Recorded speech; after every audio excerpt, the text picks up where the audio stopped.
Muito boa tarde, agradeço imenso a vossa presença. Também quero agradecer a minha editora, a Leia, a Maria da Piedade Ferreira, a FNAC, pelo apoio que eles sempre me dão, fico muito grato. E também quero agradecer a vossa presença, sem vocês não faz muito sentido eu estar aqui e fico muito grato.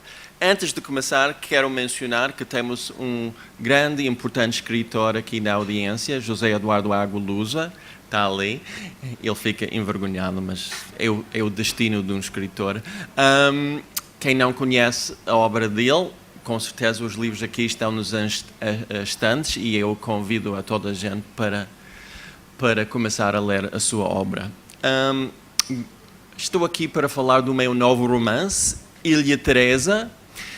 Quem conhece a minha escrita, desde o último Cabalista de Lisboa até o penúltimo livro, Os Anagramas de Varsóvia, sabem que eu normalmente escrevo, ou os meus livros mais conhecidos são romances históricos, desde Lisboa 1506, Goa século XVII, Varsóvia 1940 e 41.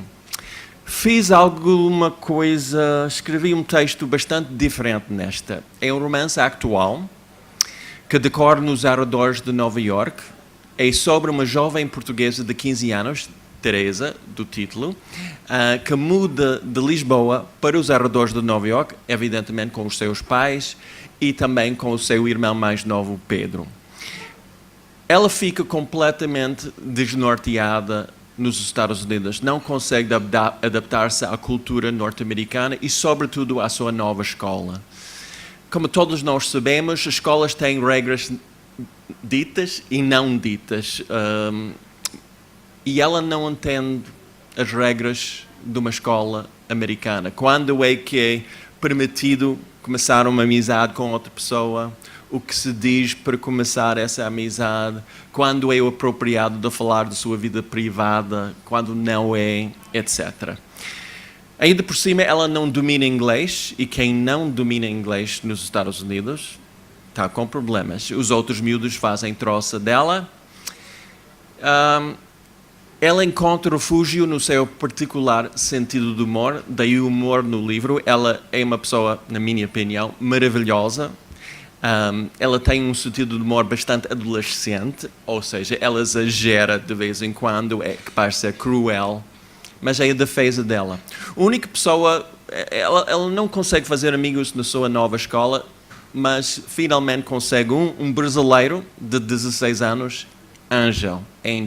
Os americanos não conseguem pronunciar o seu verdadeiro nome, Caetano, por isso ele adapta-me a alcunha, Angel. O problema é que Angel também está muito isolado nos Estados Unidos. Ele domina inglês perfeitamente, mas ele assume-se como gay. Ele sabe que é gay. Embora ele não diz isso abertamente à mãe, ela sabe. Então é muito complicado andar num liceu e ser diferente. E os dois são, de facto, diferentes. Eu podia falar muito mais sobre o livro, porque tem algum aspecto mais autobiográfico esta vez, porque é a minha vida ao contrário. Eu cheguei a Portugal em 1990, não falava português, não sabia, não conhecia as tais regras não ditas da sociedade portuguesa. Tinha muitas dificuldades e muitos choques de cultura. Neste livro, os choques de cultura são ao contrário. Teresa, com o seu cérebro português e a sua maneira de pensar portuguesa sobre tudo o que seja importante. Amizade, amor, felicidade, solidariedade, tolerância. E os americanos pensam de maneira diferente sobre tudo aquilo. Cria muitos problemas.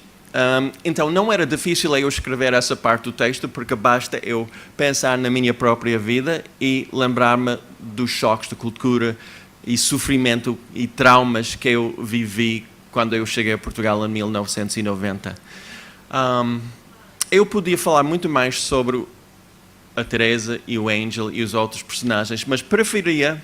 Eu não quero ler muito do livro, nem ler muitos textos. O que eu gostaria de fazer, se for possível, é ler um bocadinho deste texto, que é escrito por um jornalista açoriano. Vai ser publicado num jornal dos Açores e também um jornal, curiosamente, um jornal português de uma comunidade português de uma cidade americana, no Bedford. É a primeira vez que eu tenho uma crítica num jornal português dos Estados Unidos. É um avanço, um progresso. Então, eu quero ler 2 minutos deste texto, uma frase do livro e depois, se for possível, gostaria de abrir e começar um diálogo com vocês. E a gente pode falar sobre este livro, ou livros anteriores, ou ser americano em Portugal, ou Barack Obama, ou George W. Bush. Tenho uma relação muito estreitinha com George W. Bush, então é possível falar sobre isso. Este texto eu recebi. Um dos grandes avanços da internet é que hoje em dia os leitores podem entrar em contato comigo ou com qualquer outro escritor.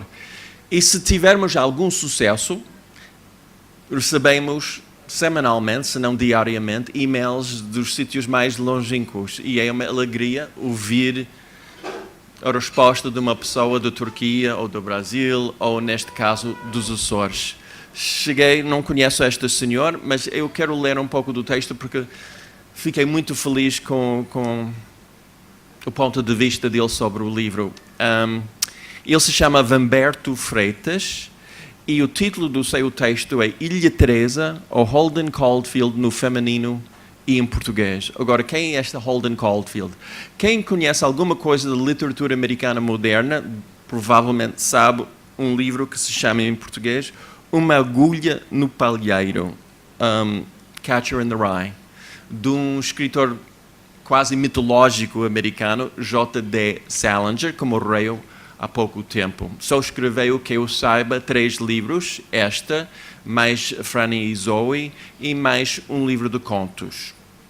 Este livro, Uma Agulha no Palheiro, influenciou toda uma geração, não só de leitores, mas também de escritores. Então, ele escreve Ilha Teresa, ou Holden Caulfield, no feminino e em português. Ilha Teresa, de Richard Zimmler, ficará como um dos mais originais romances sobre uma outra experiência imigrante nossa nos Estados Unidos. Recentemente lançado no mundo de língua inglesa sob o título de Strawberry Fields Forever, a famosa e marcante canção dos Beatles, o 9º romance do escritor norte-americano residente em Portugal desde 1990, não foge assim tão radicalmente de suas temáticas de sempre, a diáspora e histórias judias, incluindo O Último Cabalista de Lisboa, mas constitui uma experiência literária única para os nossos leitores interessados na nossa presença moderna além fronteiras. Teresa, a protagonista do romance aqui considerado, parecia-me de imediato um Holden Caulfield no feminino e em português. Extraída ela própria do mítico romance dos anos 50 do nada menos mítico J.D. Salinger, Uma Agulha no Palheiro. Adolescente de 15 anos de idade, amiga com os seus pais de Lisboa para Nova Iorque, onde conhece funda uma profunda amizade com um jovem brasileiro de 16 anos de idade, ido de São Paulo para a mesma cidade. Os dois vivem só com as mães. O pai de Teresa falece logo no início do romance. Escrito em forma de diário, confrontam-se os dois com o mundo de adultos nada menos confuso do que eles próprios, em busca do seu lugar nos subúrbios pouco a menos da metrópole do mundo. As regras de vivência são fluidas, cada história dos personagens uma da mera sobrevivência cotidiana, num equilíbrio precário entre o passado português e brasileiro e o presente no mosaico labiríntico em que se tornou a sociedade metropolitana norte-americana. Assumir a voz de um adolescente requer total controle de linguagem e perícia formal. Assumir a voz de uma menina esperta e inteiramente vivida em meios como Lisboa e a sua nova cidade é um risco assumido por qualquer ficcionista. Em Ilha Teresa, esquecemos de imediato o nome do autor na capa e passamos a entrar na alma e personalidade do protagonista. Nada mais se poderia esperar de tanta audácia por parte de Richard Zimmler, que demonstra aqui o seu mergulho sem retorno na mentalidade lusíada dos nossos dias, no que nos aproxima e distancia do seu país de origem. Ilha Teresa consegue a proeza de ser absolutamente original na literatura diaspórica lusa e de nela se integrar sem qualquer limite ou reticência. O recurso do leitmotiv a canções dos Beatles terá tido tudo a ver com a inteligência e sensibilidade afinada dos dois jovens do nosso tempo. Angel, cuja mãe tinha decidido emigrar para Nova York porque pensou que a homossexualidade do filho encontraria aí mais abertura, compreensão e tolerância. É o companheiro perfeito da protagonista, dois jovens de língua portuguesa como que a desbravar terreno desconhecido e hostil. Claro que parte de ironia e certa fúria de linguagem narrativa de Teresa aqui é precisamente a ilusão de que a vida nessa outra geografia seria mais livre de preconceitos e digna de aceitação de diferença. Tal como no romance de Salinger, é a hipocrisia no mundo adulto que marca o cotidiano dos dois jovens sensíveis e solitários. O epicentro do romance é um dia de homenagem ao memorial de John Lennon na escolhida, mas onde encontraria uma morte improvável. Enquanto os adultos à sua volta se preocupam com a cor do casaco ou vestido, Teresa e Angel sentam-se no Central Park tentando decifrar como se encontra salvação na frieza da indiferença ou na crueldade atávica dos que vivem na mais sofisticada e moderna cidade. Entre o humor juvenil e incessante e o natural chamamento a referências da cultura popular dos nossos dias, sobressai uma América que, ironicamente, já pouco se diferencia do resto do mundo ocidental. Cada um por si, nos mistérios meandros que cada um vai descobrindo sempre na esperança de os subverter para que nós reencontremos numa vida mais ou menos secreta e pessoalmente reinventada. O parágrafo com que a Teresa encerra este maravilhoso relato dos seus dias corta com todo o seu passado, dando-lhe a esperança de que cada geração renova para a sua sanidade mental e eventual felicidade, mesmo que, na sua sabedoria de jovens, não acreditem por inteiro. Citação. Mais tarde, nesse dia, quando me levantei para ir à janela, enfeitiçada pelo jogo de lágrimas de luz do sol na neve recente, pensei nisso e tive então a sensação de que o futuro puxava por mim. E eu, depois de resistir uns segundos só para sentir o esforço de me transformar numa nova pessoa, deixei-me ir. A última palavra é sua, Teresa. E a última coisa que eu gostaria de ler é uma só frase do texto, porque como esta jornalista referiu, o título em inglês que escolhi era Strawberry Fields Forever. Era sempre o título que eu queria. Os Beatles me marcaram muito. O título tem a ver com esta peregrinação que a Teresa e o Angel fazem ao memorial ao John Lennon em Central Park, Strawberry Fields. O momento mais difícil e complicado acontece ali. Mas em português, Campos de Morangos para sempre não dá. Podíamos ter deixado o título em inglês, mas a minha editora pensou que era melhor mudar para um título em português e eu escolhi Ilha de Teresa, que também tem a ver com o texto. E só vou ler essa 2 ou 3 frases aqui para explicar o título. O problema com Teresa no princípio do livro é ela fica entre mundos. Ela não quer estar nos Estados Unidos, mas não quer voltar a Portugal. Já é demasiada americana para voltar e é demasiada portuguesa para continuar lá. Então é um paradoxo, é checkmate para ela. Não consegue dar uma volta a isso. E ela escreve: se deixasse a América, também havia de ter saudades de jogar basquetebol, que é a única coisa que eu faço melhor do que as outras raparigas da Hillside. É o liceu Hillside. E também me custa a viver sem a liberdade de um país onde as pessoas deixam as persianas abertas porque não ligam a que alguém olha para dentro e as vejam a engomar a roupa em chinelas, a mamã, ou a cortar as unhas dos pés com uma tesoura de cozinha, o papá, ou a passar uma lâmina pelos jeans para eles ficarem com ar de terem sido comprados numa boutique francesa em Manhattan e não na Gap de Northern Boulevard. É o claro. Vamos lá ver as coisas como elas são. Ter 15 anos num país estrangeiro e não ter lado nenhum para onde fugir significa estar naufragada na nossa própria ilha deserta, a milhares de milhas de qualquer sítio onde pudéssemos querer estar. Ilha Teresa. um bocado para triste e longe das rotas para um resort de férias, mas ainda assim com alguns encantos exóticos. E agora, se for possível, gostaria de tentar estabelecer um diálogo com vocês sobre este livro, ou sobre escrever, sobre a minha escrita, os livros anteriores, ser americano em Portugal. Sim, José. Como é que surgiu a ideia para o livro? Eu devo tudo à FNAC, curiosamente, porque o diretor de eventos para a FNAC, eu conheço o Jorge Guerra e Paz, e ele me desafiou a escrever um conto para uma antologia publicada todos os anos pela FNAC, e pelo qual todos os direitos revertem para a mim.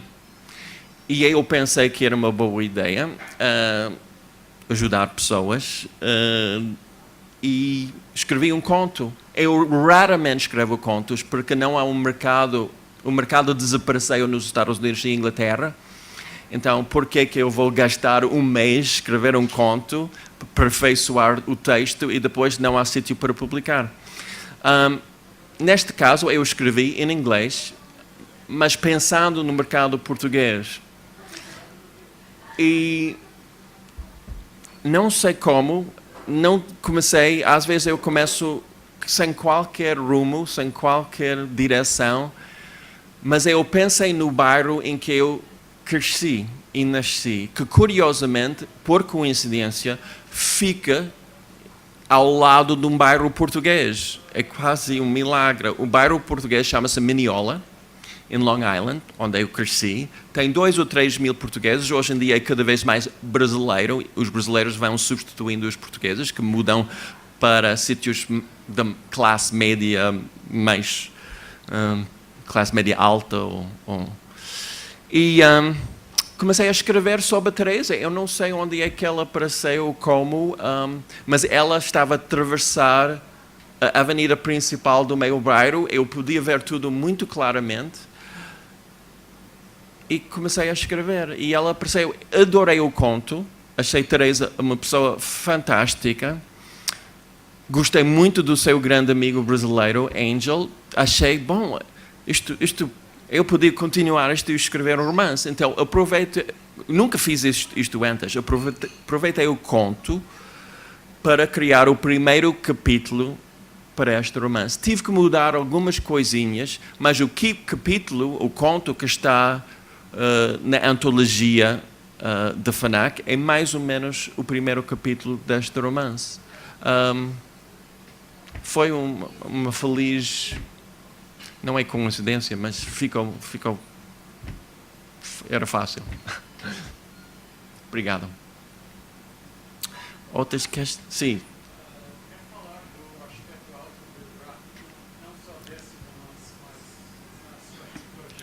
Ok. Aspectos autobiográficos deste romance e dos outros.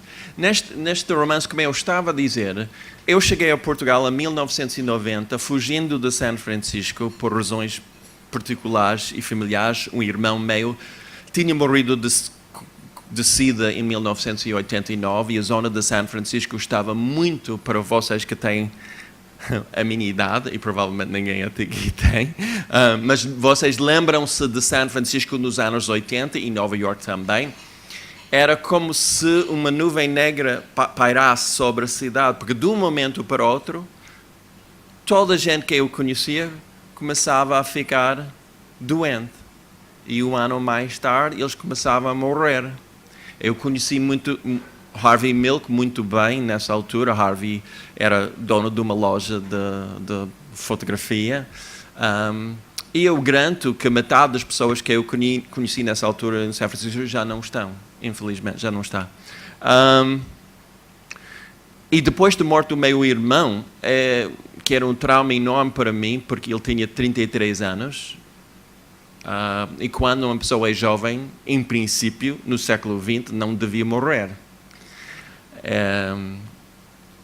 Não consegui continuar a minha vida, e foi o Alexandre, a pessoa com quem eu estou a morar há 33 anos, português de Moçambique, que me desafiou a mudar para um outro país, para Portugal, onde, para melhor ou para pior, ninguém falava de SIDA nessa altura.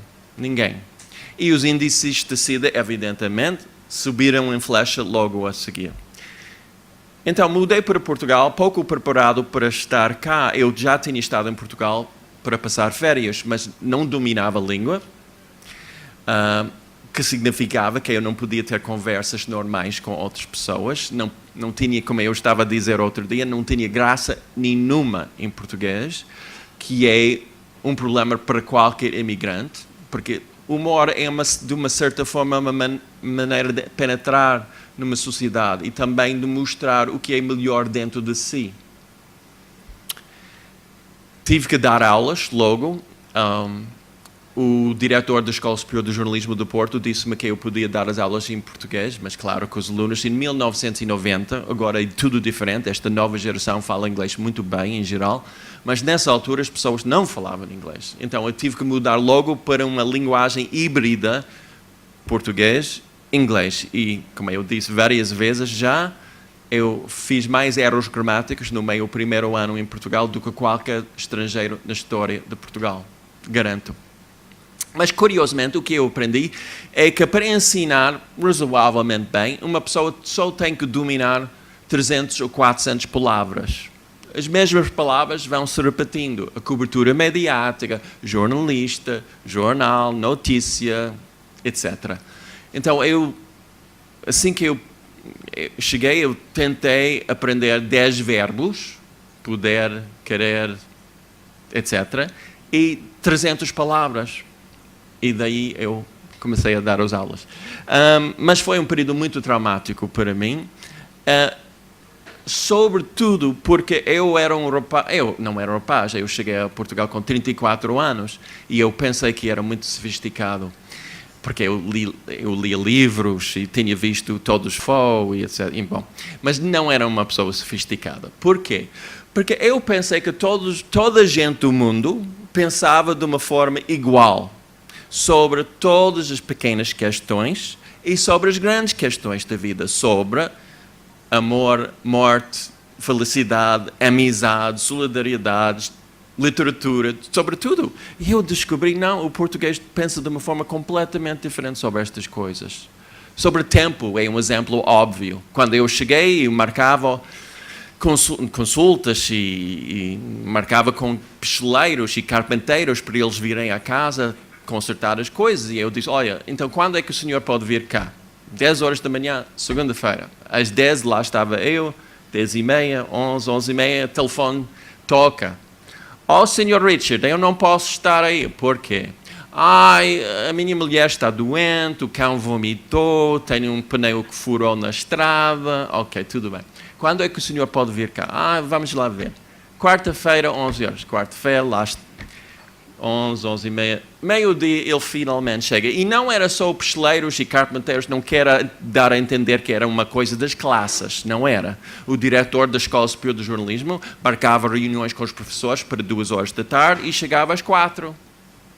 E lá estava eu 2 horas à espera dele. Agora, cheguei à conclusão, que do ponto de vista de um americano com um cérebro norte-americano, o que é que eu pensava do diretor da nossa escola? Este tipo não é profissional, não tem respeito nenhum pelos docentes.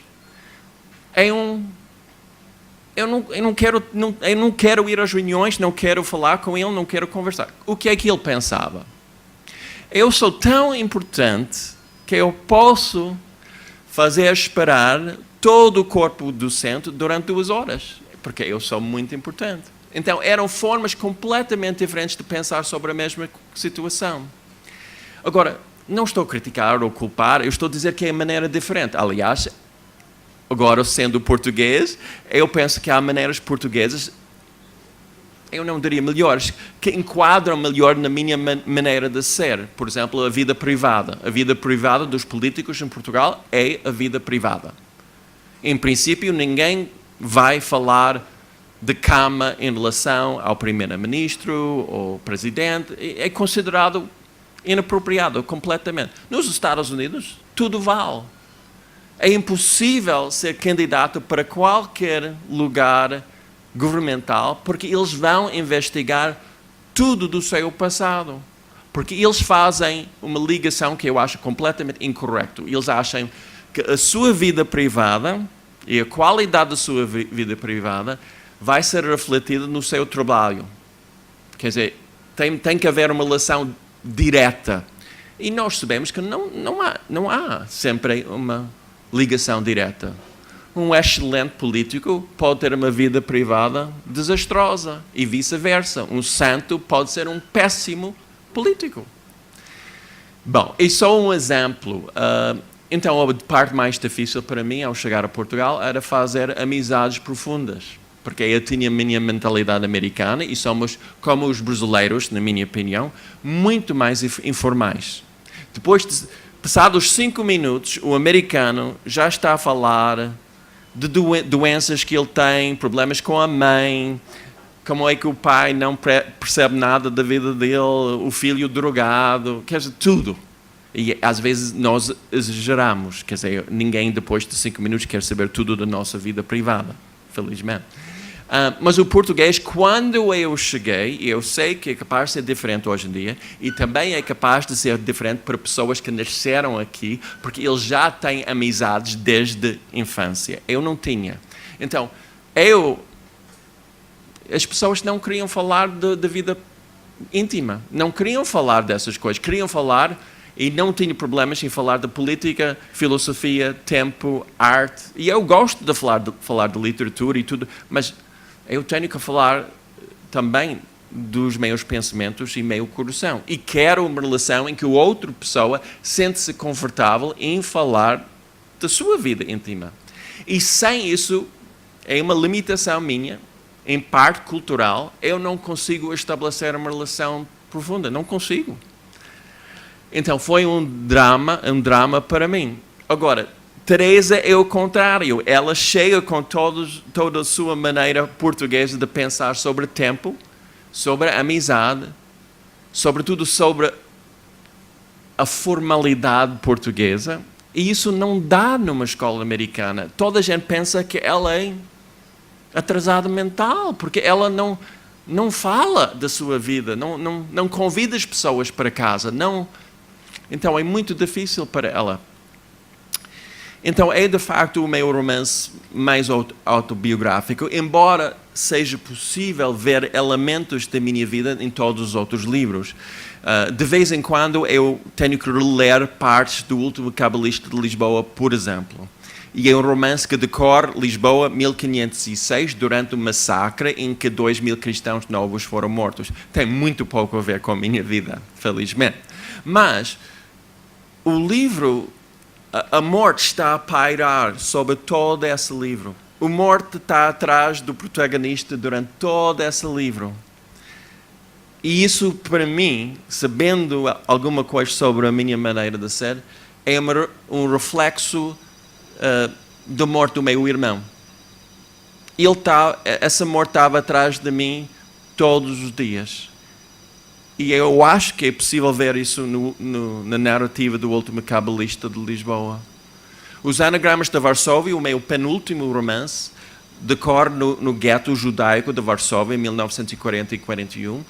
E toda a nossa família europeia ficou internada nos guetos de Polónia e mais tarde transportados para os campos de morte.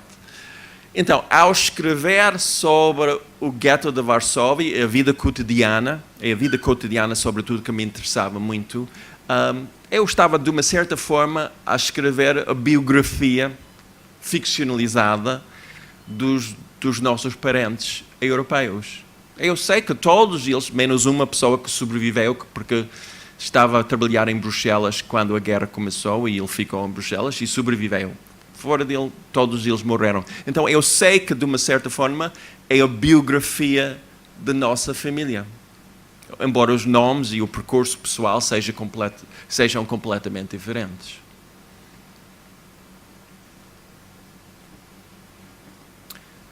Comentários, perguntas? Eu sei, isto faz parte da mentalidade portuguesa. É difícil, temos que arrancar de vez em quando.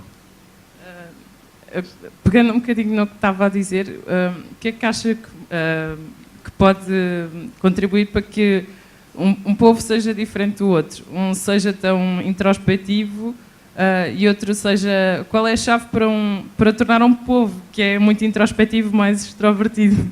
Ai, não sei, não sou psicólogo, mas eu acho que uma coisa que eu notei na minha vida é que quanto mais confiança que tenho na minha pessoa, da minha maneira de ser, que as outras pessoas não vão fazer troço de mim, ou se fazem troço de mim, eu estou-me nas tintas.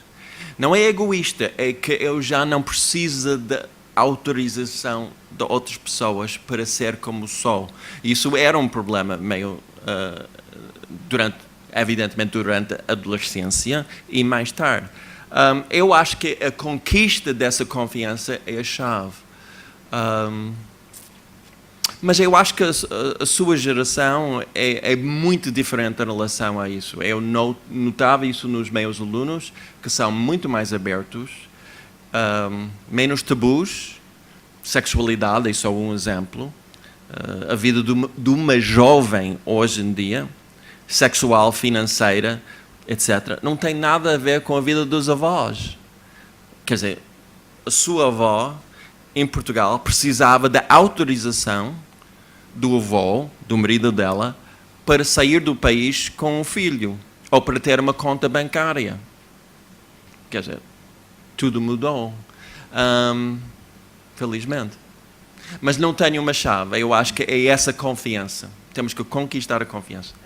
É porque eu penso que isso que descreveu, esse sentimento de ser um bocadinho um estranho numa terra estranha, acho que também se passa no nosso país com alguns jovens dentro de núcleos de outros jovens, muito intensamente, e que os faz sofrer bastante. Porque da mesma forma que uma pessoa possa se sentir excluída vindo de outro país, sim, também há muitos casos de pessoas que descrevem exatamente a mesma coisa, mas mesmo supostamente integradas no meio. Como se fossem tal e qual estrangeiros que vêm de outro sítio e que não... quer dizer, há uma mascarada na integração. Às vezes as pessoas não estão assim tão... Algumas estarão assim tão à frente como descreve, mas sim, muitas estão para trás e muitas muito recolhidas. Exatamente por causa desse... Acho que não é só característica de um povo como nós estamos habituados, sim, a descrever, é mesmo talvez um problema por resolver na maneira de ser do nosso país. Não é só característica, é mesmo um atraso, digamos, ou uma dificuldade a superar do nosso país. Sim. E que acho que só será resolvida quanto mais houver internacionalização e mais contacto com os povos de fora. E no nosso país, nós infelizmente somos bastante tacanhos. Temos mais ou menos 50-50 de pessoas que tanto aceitam e abraçam, como pessoas que rejeitam muito e são muito negativistas em relação à interação e à mudança através do contacto com culturas, sim, diferentes. E isso tem que mudar mesmo. É a nossa, portanto, peço perdão. Sim, não, eu acho que todos nós temos que lutar para a sociedade portuguesa e todos os países aceitar a diferença. É difícil ser diferente em qualquer circunstância. E quanto mais rígido o país, quanto mais inflexível o país, e as ditaduras são os mais inflexíveis, mais difícil ser diferente.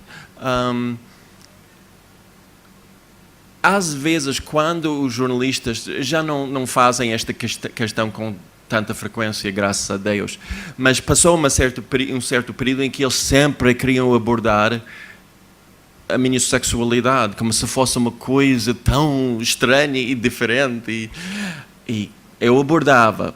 E porquê que eu não gosto muito de falar sobre essas coisas, mas eu faço, porque eu sei que ainda hoje em dia, com tanta liberdade que temos, que ainda há uma jovem lésbica a viver em Évora, um jovem homossexual a viver em Braga, etc., que se sentem completamente limitados e frustrados porque não se sentem confortáveis falando e abrindo e assumindo-se como eles são.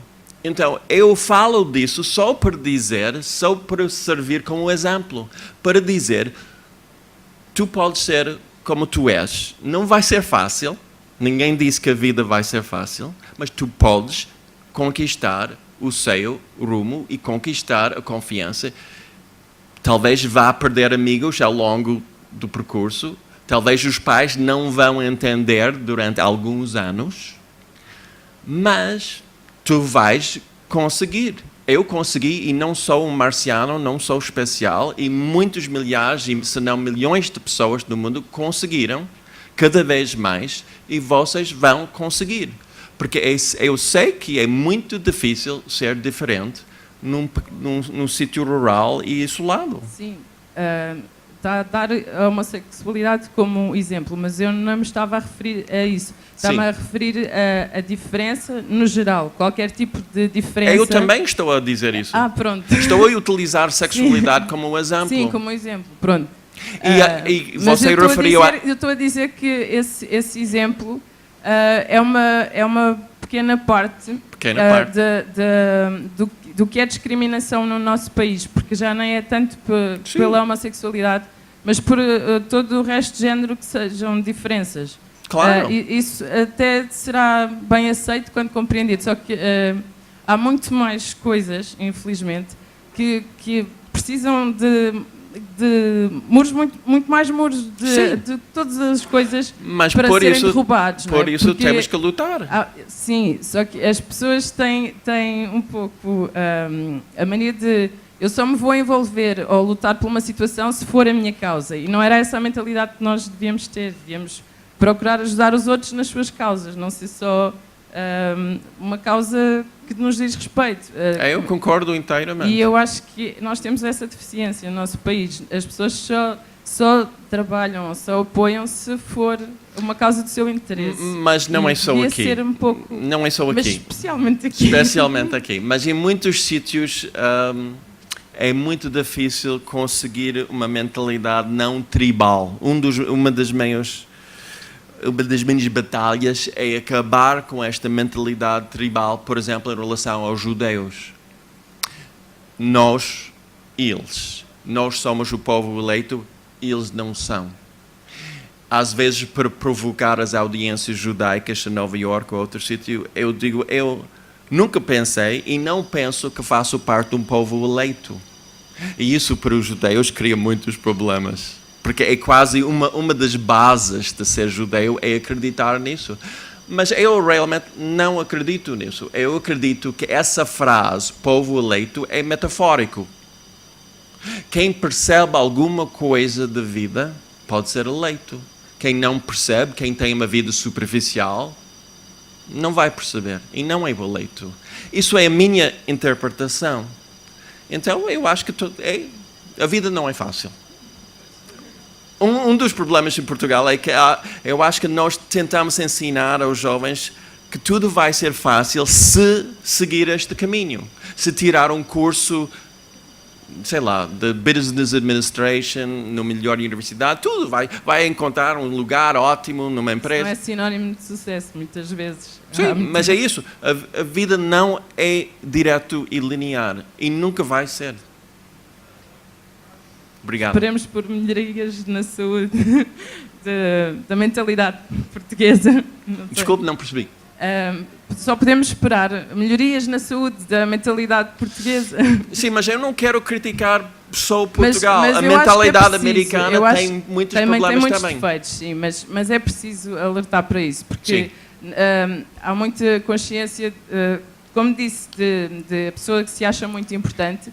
Às vezes acha mesmo, não é só uma questão... Mas deixa-me só acrescentar uma coisa, que é os defeitos no carácter português, e defeitos é uma palavra, é a minha opinião. É honesta.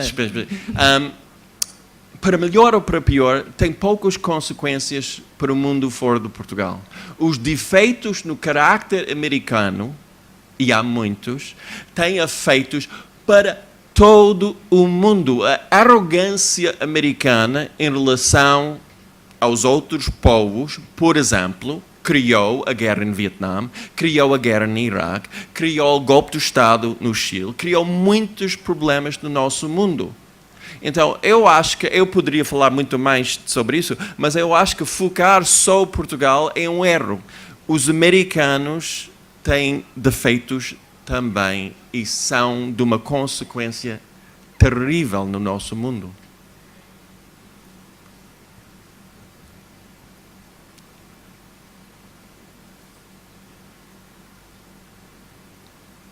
Tenho uma pequena pergunta pessoal. Mais ou menos passado quanto tempo é que se começou a sentir um bocadinho português a viver cá? Um bocadinho português. Eu acho que a primeira vez que eu entendi as letras de uma canção da Amália Rodrigues. Quando eu ouço a voz da Amália Rodrigues, isto vocês podem considerar piroso, mas quando eu ouço de voz a ela cantar bem, eu fico arrepiado e sinto-me completamente português. Eu acho que eu compreendo bem as emoções transmitidas através da voz dela.